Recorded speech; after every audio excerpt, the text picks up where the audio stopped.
오늘 우리에게 주신 하나님 말씀은 마가복음 10장 13절에서 16절까지 말씀입니다. 마가복음 10장 13절에서 16절 우리 한 목소리로 함께 말씀을 읽도록 하겠습니다. 사람들이 예수께서 만져주심을 바라고 어린 아이들을 데리고 오매 제자들이 꾸짖거늘 예수께서 보시고 노하시어 이르시되 어린 아이들이 내게 오는 것을 용납하고 금하지 말라. 하나님의 나라가 이런 자의 것이니라. 내가 진실로 너희에게 이르노니 누구든지 하나님의 나라를 어린 아이와 같이 받들지 않는 자는 결단코 그곳에 들어가지 못하리라 하시고 그 어린 아이들을 안고 그들 위에 안수하시고 축복하시니라. 아멘. 여러분 반갑습니다. 이제 2월 마지막 주가 되었죠. 지난주에 우리 졸업 예배를 함께 드렸고 이제 곧 새학기 새학년이 시작되어집니다. 준비를 잘 하셔서 좋은 출발 하시길 바라고 오늘 우리 신입생인 우리 유진이도 함께 예배에 참여하였습니다. 우리 박수로 잠깐 환영합시다. 유진이 반가워요. 네. 우리는 2주 전에 그 마가복음 10장 1절에서 12절 말씀을 중심으로 하나님께서 태초에 뜻하셨던 그 결혼과 가정에 대해서 같이 묵상을 했습니다. 우리 유진이도 말씀이 조금 처음에 올라와서 이제 어려울 수도 있는데 조금씩 시간이 지나다 보면 잘 이해할 수 있을 거예요. 하나님께서 우리 사람을 남성과 여성으로 창조하시고 그 두 사람의 마음에 사랑이라는 감정이 생기도록 그렇게 창조하셨고 그리고 그 결혼을 통해서 한 몸 되어 가정을 이루게 하셨습니다. 그러니까 이 부분에서 먼저 생각했던 것이 결혼의 개념이었죠. 한 남자와 한 여자가 만나 한 몸을 이루는 것, 그것이 결혼이라고 했습니다. 그래서 우리는 어떠한 이유로도 결혼과 가정이라는 테두리 안에서만 한 몸을 이루어야 한다라고, 그것이 하나님의 질서라는 것에 대해서 지난주에 다시 한번 확인했습니다. 그리고 둘이 한 몸이 된다는 그 결혼의 의미가 단순히 육체적인 한 몸 차원을 넘어서는 것이라고 했죠. 두 사람의 인격이 함께 만나서 연합하는 것은 같은 마음, 한 생각을 품고 한 신앙 안에서 하나님이 기뻐하시는 그런 정말 한 인격으로 함께 서로의 부족함을 잘 채워주고 아픔을 잘 보듬어 주면서 건강한 인격체로 성장해 가는 것임에 대하여서 함께 말씀을 나누었습니다. 그리고 마지막으로는 하나님께서 딱 주어 주신 것을 나누지 못한다라고 하시는 말씀에서 이 말씀을 이혼이 가능하다, 그렇지 않다라는 이런 의미보다 조금 더 근본적으로 결혼과 가정에 담긴 그 의미가 얼마나 깊은 것인가, 얼마나 그것이 정말 엄중한 중요성이 있는 것에 대해서 생각해 봤죠.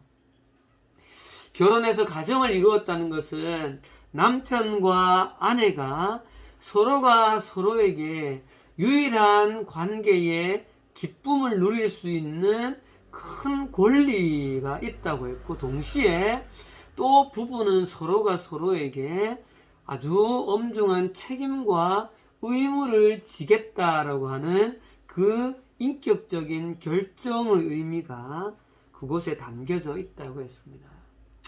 그래서 이렇게 정말 결혼과 가정을 인간에게 허락하신 그 하나님의 그 엄중한 그 무게감을 우리가 잘 이해했으면 좋겠어요. 지난주 화요일이 팀장님하고 이성욱 선생님 결혼 기념일이었어요. 여러분들의 인생 가운데에서도 하나님이 허락하신 이 결혼을 통해서 누리는 기쁨과 감사가 얼마나 풍성한지를 정말 잘 누려가는 여러분들의 삶이 되기를 다시 한번 소망하며 그렇게 권하여 드립니다. 자, 오늘 우리는 이제 이어지는 마가복음 10장 13절에서 16절 말씀으로 왔는데요. 사실 오늘 말씀은 굉장히 좀 단순한 어떤 한 사건을 기록한 말씀이지만 우리는 이 속에서 예수님이 보이신 태도를 정말 보면서 하나님 나라의 소금의 또 다른 한 맛을 정말 특별히 관계에 대하여서 좀 생각을 해보려고 합니다. 우리 지난주에 요거는 이제 아까 말씀 나눈 것 한번 정리했던 것이고요. 우리가 10장으로 오면서 9장 50절 마지막에 있었던 이 말씀을 기준으로 10장부터 말씀을 좀 우리가 묵상하고 있어요. 소금은 좋은 것이로되 소금이 맛을 잃으면 무엇으로 짜게 하리요? 너희 속에 소금을 두어 서로 화목하라. 우리는 우리 속에 하나님께서 허락하신 소금이 있습니다. 이 소금이야말로 우리의 삶이 정말 왜곡되지 않고 하나님과의 관계가 화목하고 사람들과의 관계가 화목하게 만들 수 있는 그 하나님 나라의 뜻과 질서와 가치인 그 소금이 무엇인가를 10장부터 나누고 있습니다. 그래서 좀 전에 말씀드렸던 결혼과 가정에 대한 소금을 좀 생각해 보았고요. 자, 오늘은 한 어린 아이를 대하시는 예수님의 태도와 그 상황 속에 말씀하시는 그 놀라운 진리의 소금을 두 가지로 좀 생각해 보려고 합니다. 자, 첫 번째 우리가 이 말씀 속에서 좀 묵상하고자 하는 것은 어린아이를 대하시는 예수님의 태도 속에 우리가 우리를 둘러싼 사람들을 어떻게 관계 맺고 어떻게 바라보아야 하는가를 좀 생각해 보겠습니다. 13절에 사람들이 예수께서 만져주심을 바라고 어린아이를 데리고 오매 제자들이 꾸짖거늘 이렇게 말씀하고 있어요. 예수님의 사역이 한창 막 진행되던 중에 사람들이 어린아이들을 데리고 예수님께 찾아왔는데 이 모습은 당시 유대인의 그 풍습에 그렇게 낯설지 않은 풍습이라고 합니다, 여러분. 어린아이가 태어나고 좀 성장하면 이 아이들을 데려다가 회당의 랍비에게 이렇게 데려가서 축복 그 기도를 받는 일들이 흔하게 있었다라고 해요, 여러분. 그러면 랍비는 아이들이 오면 그 머리에 손을 얹고 우리가 보통 말하는 그 안수기도라고 하는 기도를 드리게 되어지는 거죠. 그럼 여기에서 그 데리고 오다 오메라고 하는 이 데리고 오메라는 그 동사가 원어에는 미완료형 시제라고 해요. 그러니까 끝이 안 나고 이런 일이 계속해서 일어났었다는 거죠. 근데 문제는 이렇게 어린 아이들을 데려오는 부모님들이 이 부모님들과 아이들을 대하는 제자들의 태도였던 거예요. 제자들이 꾸짖었다 이렇게 되어 있어요. 여러분, 제자들이 왜 이렇게 했을까요? 여러분, 한번 생각해보면 우리가 일반적으로 교회에 누가 왔어요. 그러면 교회 왔는데 네 교회 왜 왔노라고 막 쫓아낸다라고 생각해 보세요, 여러분. 그렇지 않죠, 거의. 그죠? 특별한 경우이지 않으면. 특별한 경우에도 그런 경우는 거의 없죠. 그런데 오늘 예수님께 아이를 데리고 온 부모님들을 왜 제자들은 꾸짖었고 그들을 쫓아보내려고 했을까요? 그리고 그 이유를 좀 생각을 해봐야 되죠. 팀장님도 한 주간 말씀을 이렇게 좀 묵상하면서 왜 이랬을까? 첫 번째 생각이 되어지는 것이 예수님의 메인 사역에 방해가 된다라고 생각을 제자들이 했을 수도 있어요. 여러분 생각합시다. 예수님께서 많은 사람에게 복음의 진리를 선포하고 있고 막 병든 자를 고치고 귀신을 내어 쫓고 막 이렇게 중요한 사역을 이렇게 하셔야 되는데 상대적으로 아이들에게 안수해서 기도하는 일은 그렇게 급해 보이지도 않고 또 그렇게 굉장히 중요한 일처럼 여겨지지 않았던 거죠. 그래서 제자들은 어쩌면 여러분 분명히 제자들은 예수님의 사역을 잘 돕는다는 마음에서 이렇게 했을 수도 있어요. 또 한 가지는 몇 주 전에 말씀을 나누었던 것처럼 어린 아이들이 당시에 어떻게 생각되어지는가 하면 미숙하고 유치한 존재로 어린 아이들은 이 특별히 유대 문화권 안에서도 엄격한 교육이 필요하고 방자하고 무분별하며 전쟁이나 어떤 일에 별로 가치가 없는 존재라고 이해하는 경향이 있었던 거예요. 그러니까 이런 배경에 중요한 사역을 하는 어린아이가 오는 거는 제자들이 생각을 했을 때 좀 방해가 돼가지고 썩 중요하지 않은 그 어린 애들이 오는 것을 그렇게 달갑게 생각하지 않았다는 거죠. 그래서 쉽게 말하면 좀 애들은 가라. 약간 이런 툰 거예요. 애들은 가라. 그런데 예수님께서 이런 태도를 보이는 제자들 향해 14절에 예수께서 보시고 노하시어 이르시되 어린아이가 내게 오는 것을 금하지 말라. 하나님의 나라가 이런 자들의 것이다. 여러분 성경에 예수님이 화내신 경우가 있어요 없어요? 있죠. 가끔 예수님이 의분을 내실 때가 있어요. 그런데 제자들에게 이렇게 많이 화를 내시는 경우나 그렇게 잘 있었던 것 같지는 않아요. 그런데 오늘 이 경우에는 예수님께서 보시고 노하셨다. 이 노하셨다는 표현이 화낸 정도에서 굉장히 크게 화를 내셨다는 거죠.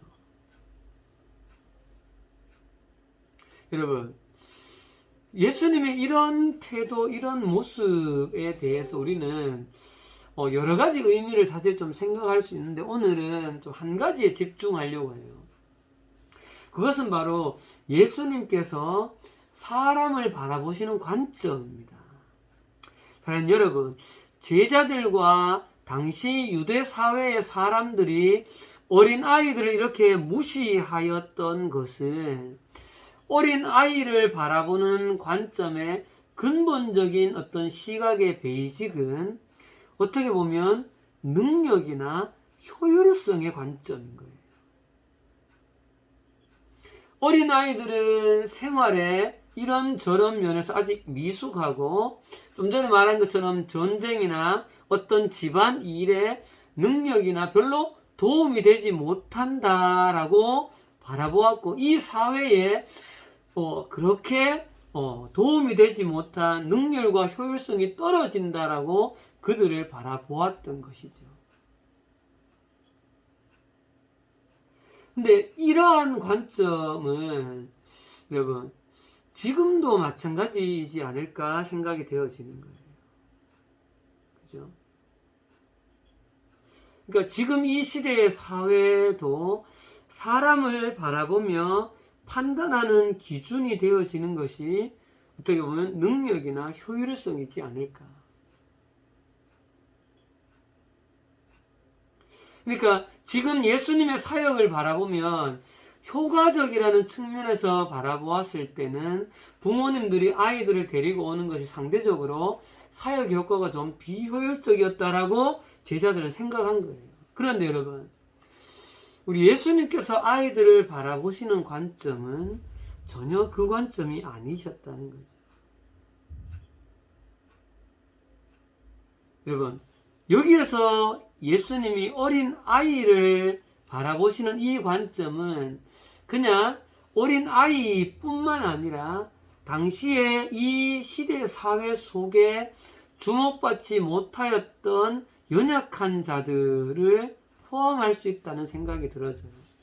고아나 과부, 당시에 병이 들었던 자들,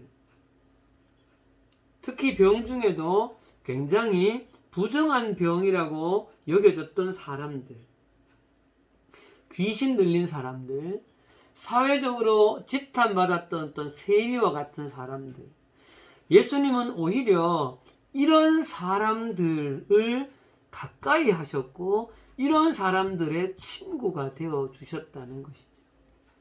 여러분, 예수님은 사람을 바라보는 기준이 능력이나 내 사역에 얼마나 많은 도움이 되는가의 측면으로 바라보지 않았다는 것을 우리는 보아야 돼요. 어떤 사회적인 또는 인간적인 어떤 조건이나 능력을 초월해서 한 사람 한 사람 한 인격, 하나님의 형상을 가진 그 전인격 자체를 존중하고 사랑하셨던 것이죠. 여러분, 그 말씀, 그 이야기 기억나세요, 여러분? 사복음서에 예수님께서 여러 장면에서 그런 모습을 볼 수가 있는데, 현장에서 가늠하다 잡힌 한 여인이 있었죠. 사람들은 이 여인을 끌어다가 율법에 의해서 돌로 칠 것에 대하여서 예수님께 요구했습니다. 그럴 때 예수님께서 그 여인에게 뭐라고 말했어요? 누구든지 죄 없는 자가 먼저 돌로 치라.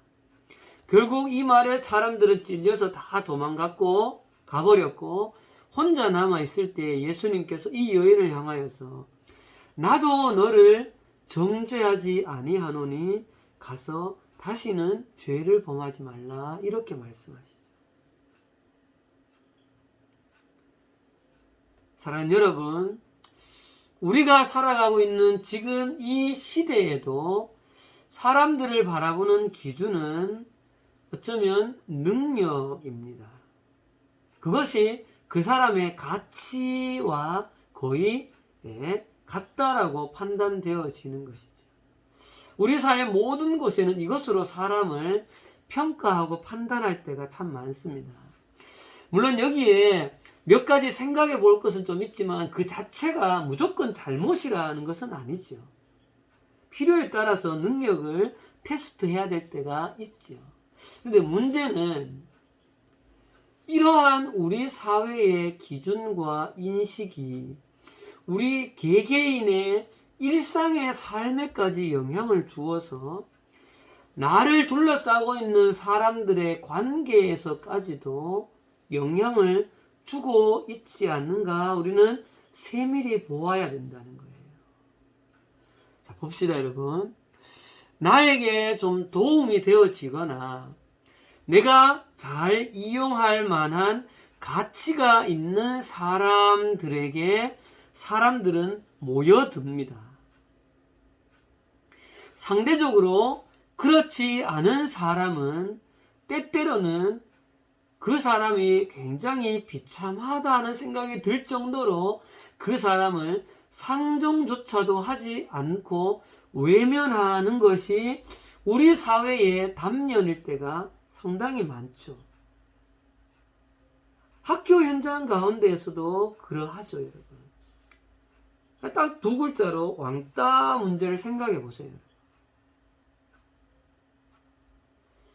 팀장님이 근무하는 교사들 세계인 학교 현장에도 선생님들 사이에도 이런 현상을 가끔 볼 때가 있습니다.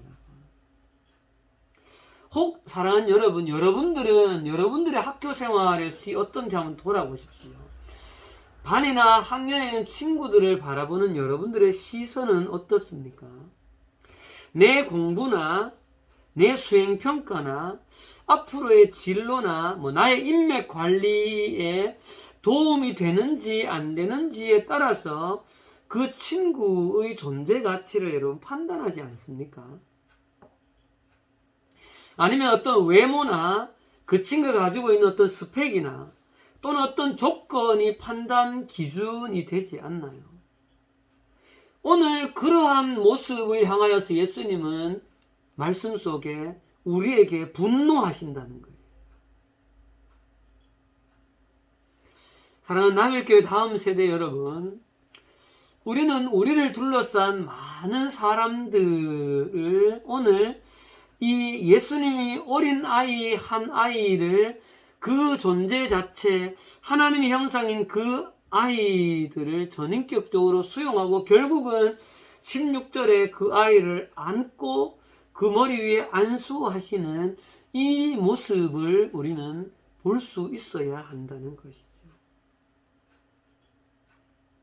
왜냐하면 하나님의 형상을 가진 한 인격체는 예수님께서 당신이 십자가에 달려서 생명을 버리시기까지 할 만한 존재의 가치가 있는 자들인 거예요. 그 한 영혼을 위해서라도 예수님은 십자가에 죽으셨다는 거죠. 그런데 어떻게 우리가 외적인 조건 때문에 그 사람의 존재의 가치를 이렇다 저렇다 평가하고 판단하여서 선을 그어버릴 수 있냐는 것이죠. 그 모습에 대하여서 예수님은 분노하신다는 거예요. 결국 그것은 여러분, 우리 9장에서 보았을 때 이 어린아이 한 명을 예수님은 자신과 동일시 하셨잖아요. 이 어린아이 한 명을 외면하면 내 주변에 있는 친구를 나의 어떤 그 외적인 것으로 그 친구를 판단하여서 멀리한다는 것은 결국은 예수님을 그렇게 하고 있다는 것과 동일하다는 것이죠.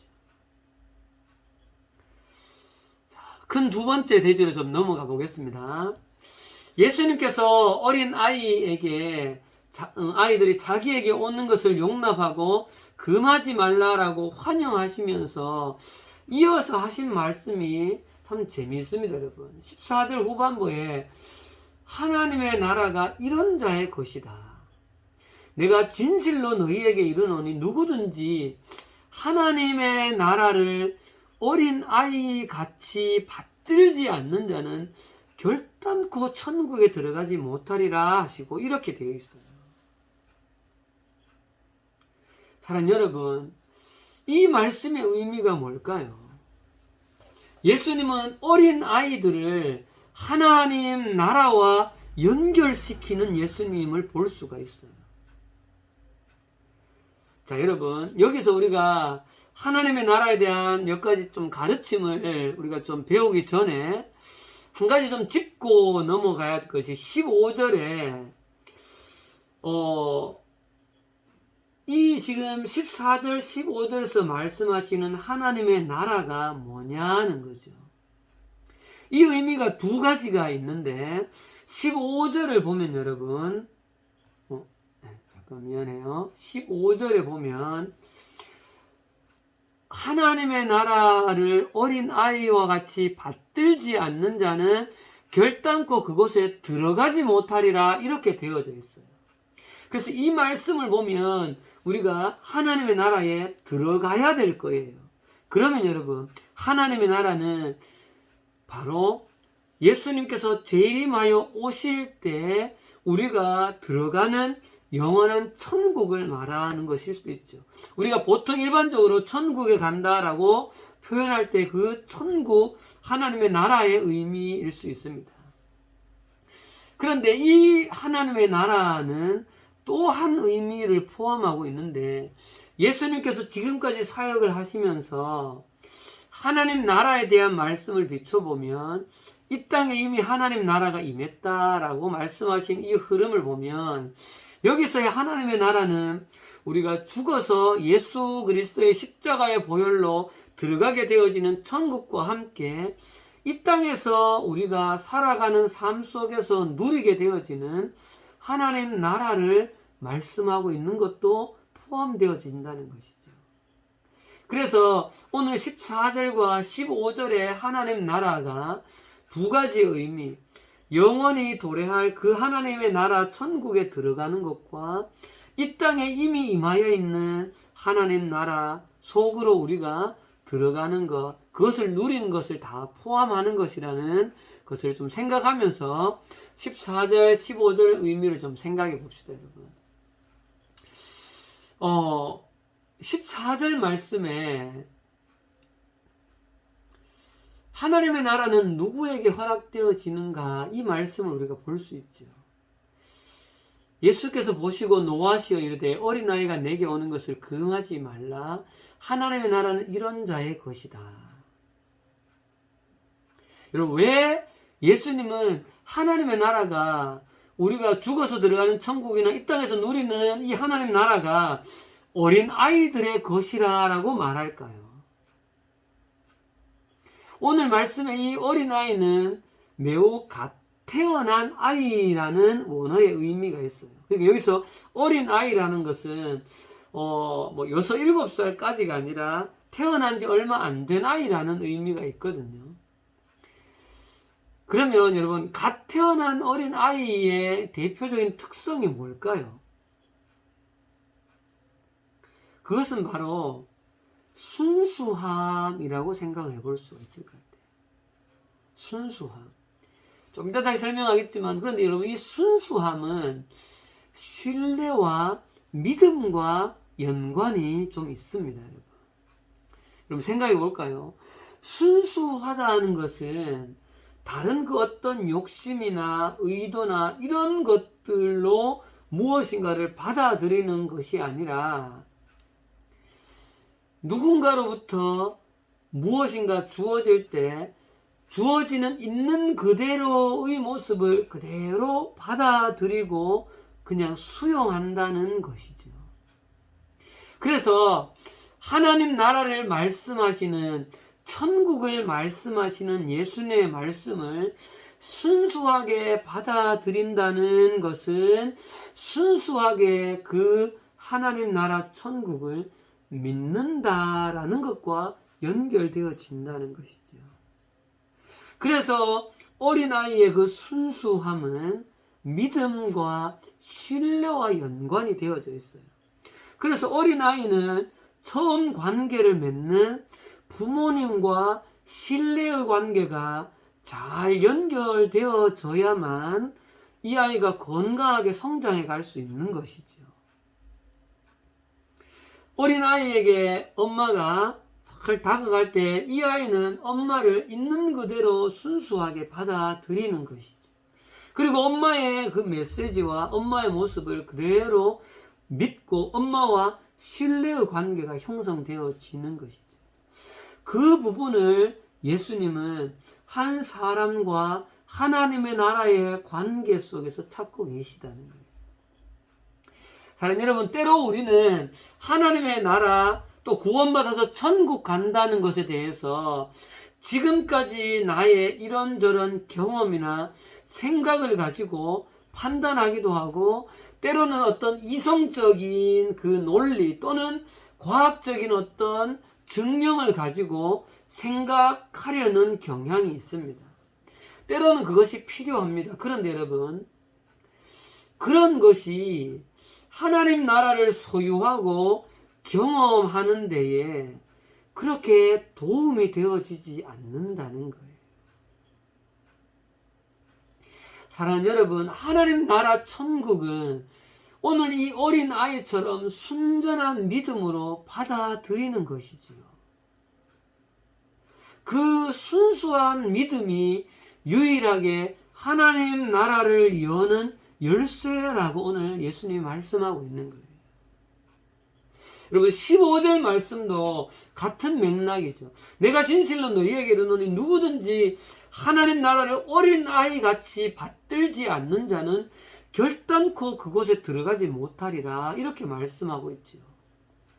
여러분, 여기서 중요한 받들지라는, 어린아이처럼 받든다라는 의미가 뭔가 하면 뭔가를 위로 높이 받아 올린다는 의미가 아니라 환영하여서 받아들인다는 의미인 거예요. 웰컴의 의미인 것이죠. 그러니까 어린아이처럼 순수하고 순전한 마음으로 예수님께서 말씀하시는 그 하나님 나라 천국을 기쁨으로, 감사함으로, 자신의 전인격으로, 믿음으로 받아들일 때 그 순수한 믿음을 가진 그 영혼은 하나님 나라 죽어서 가는 천국에 들어갈 뿐만 아니라 이 땅 가운데서도 하나님의 나라를 경험할 수 있다는 것을 말씀하고 있는 거예요. 사랑하는 여러분, 이런 의미에서 우리가 한 가지 꼭 생각해야 될 것은, 여러분, 우리는 늘 어린아이의 때에 머물러 있을 수는 없죠. 성장해야 합니다. 그런데 여러분, 우리가 잘 생각해야 될 것은 우리의 이 성장 속에, 세상 속에서 우리가 배우는 학업이나 여러 관계, 친구를 통해서 경험하는 경험이나 사회생활 속에 접하게 되어지면서 우리가 매우 조심해야 할 것은 나의 성장이나 배움, 그리고 우리가 사회 속에서 여러 경험하게 되는 이 환경들 속에서의 경험하는 그 경험이 나의 어린 시절 예수님을 순수하게 믿었던 그 순수한 믿음의 방해가 되어져서는 안 된다는 것이죠. 때로 우리는 우리의 성장 과정 속에 얻게 되고 알게 되고 만나게 되는 이 여러 가지가, 이 여러 가지 것들이 나의 이 믿음에 영향을 주어서 나의 그 믿음에 방해가 되어지고, 심지어는 나의 이 믿음이 떠나게 되어지는 것까지도 영향을 줄 수가 있다는 거예요.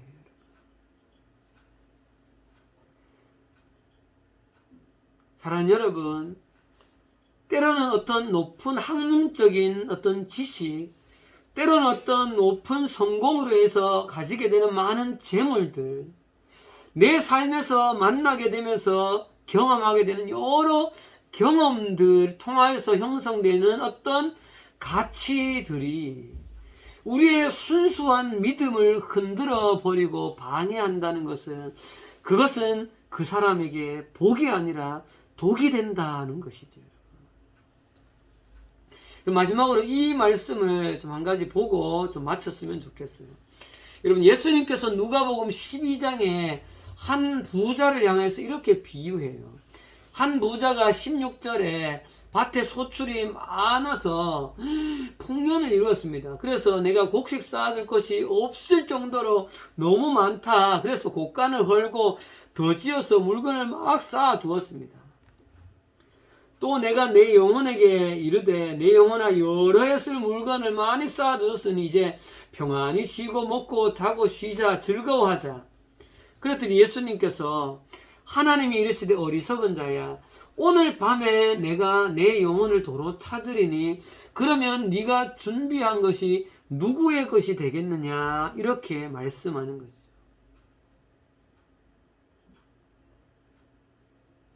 21절에 자기를 위하여 재물을 쌓아두고 하나님께 대하여 부요하지 못한 자가 이와 같아 그랬어요.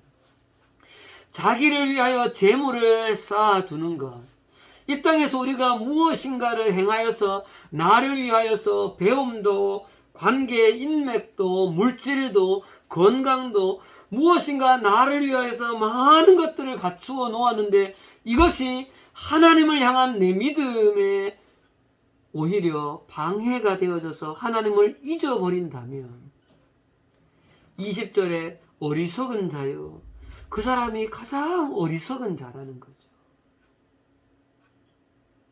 그 많은 재물과 그 많은 지식과 그 많은 것들이 어떤 의미가 있냐는 거예요.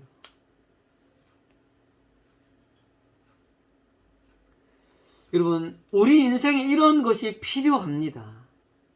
그런데 중요한 것은, 필요하지만 근본적으로 더 중요한 것을 이것이 정말 집어삼켜버리면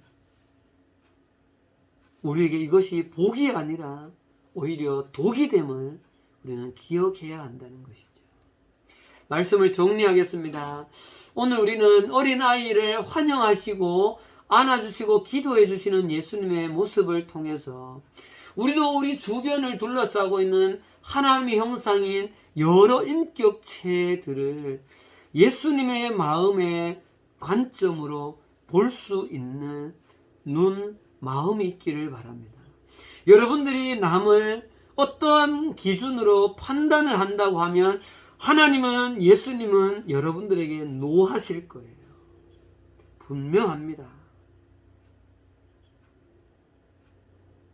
두 번째로, 갓 태어난 어린아이가 순수하게 부모를 향하여서 신뢰를 보이는 것처럼 우리 삶에도 이 땅에서 우리가 누릴 수 있는 하나님의 나라, 우리가 죽어서 영원히 가게 될 그 천국을 순수한 믿음으로 온전히 소유하는 여러분들이 되기를 간절히 바랍니다.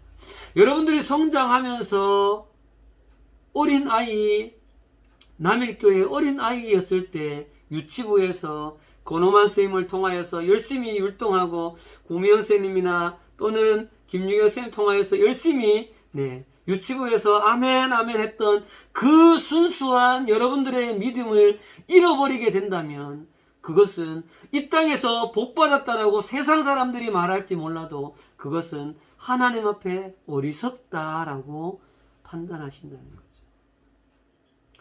여러분의 어린 시절의 그 순수한 믿음을 잘 지켜내는 사랑하는 여러분들이 되어지기를 간절히 소망합니다. 기도하겠습니다.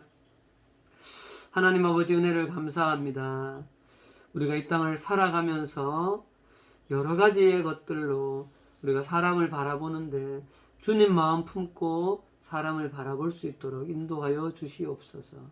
또한 어린아이의 그 순수한 마음, 순수한 그 믿음 가지고 정말 주님께서 말씀하신 이 십자가를, 이 하나님의 나라를 볼 수 있도록 그 순수한 믿음을 우리 사랑하는 중고등부 친구들도 잘 지켜갈 수 있도록 하나님 함께하여 주시옵소서. 예수님 이름으로 기도합니다. 아멘.